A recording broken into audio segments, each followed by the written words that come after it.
மதுரை மீனாட்சி அம்மன்னாலே செம்மை, செழிப்பு.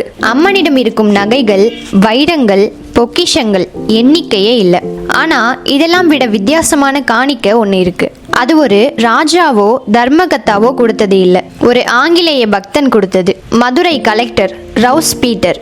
அவர் 1812 முதல் 1828 வரை 16 வருடங்கள் மதுரையை ஆட்சி செய்தவர்.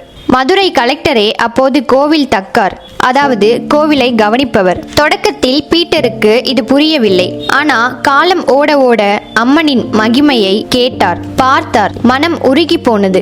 தினமும் காலையில குதிரையில வந்து கிழக்கு கோபுரத்தருகில் ஷூக்களை கலட்டி அனலாய் சுடும் கல் தரையில் வெறும் காலோடு நின்று அம்மன் அருளை பெற்றவர். மதுரை மக்கள் அவரை பீட்டர் பாண்டியன் என்று அன்போடு அழைப்பதற்கு காரணமும் அதுதான். ஒரு இரவு கொட்டும் மழை, இடியுடன் கூடிய புயல். பீட்டருக்கு தூக்கமே இல்லை. வெள்ளம் வருமோ என்று கவலை.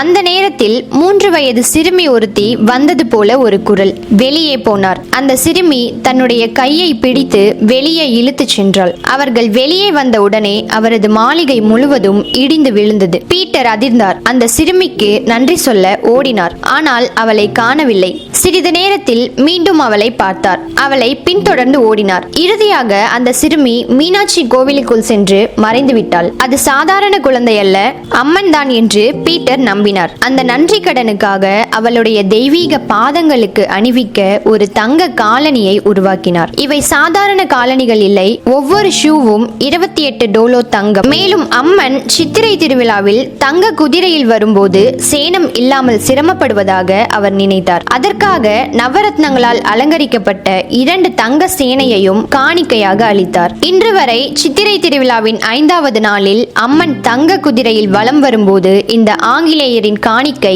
இன்னும் பயன்படுத்தப்படுகிறது. அயல் நாட்டவரான பீட்டர் அம்மனின் பக்தன். மதுரையின் பாசத்தால், நம்பிக்கையால், மரபால் அவர் பீட்டர் பாண்டியன் ஆகிறார். அவரது பெயர் அம்மன் காலணிகளில் அடிப்பகுதியில் இன்று வரை பொறிக்கப்பட்டே இருக்கிறது. ஓய்வுக்கு பிறகும் இங்கிலாந்துக்கு போகவில்லை. மதுரையில் வாழ்ந்தார், மதுரையிலேயே இறந்தார். இன்று அவர் அடக்கம் செய்யப்பட்டுள்ள இடமும் வித்தியாசமானது. மேலே ஆவணி மூலவீதி, செயின்ட் ஜார்ஜ் தேவாலயம், அருகில் உள்ள பாதாள அறையில் அவரது இறுதி விருப்பப்படி அவரது முகம் மீனாட்சி கோவிலை நோக்கி தங்கி இருக்கிறது. ஒரு ஆங்கிலேயர், ஒரு கலெக்டர், ஒரு பக்தன் என அவரது நன்றியுணர்வு தங்கமாகி இன்று வரை மீனாட்சியின் நகை குவியலில் பிரகாசிக்கிறது. இதுதான் பீட்டர் பாண்டியன் மற்றும் மீனாட்சி அம்மனின் தங்க காலணிகளின் அதிசய கதை.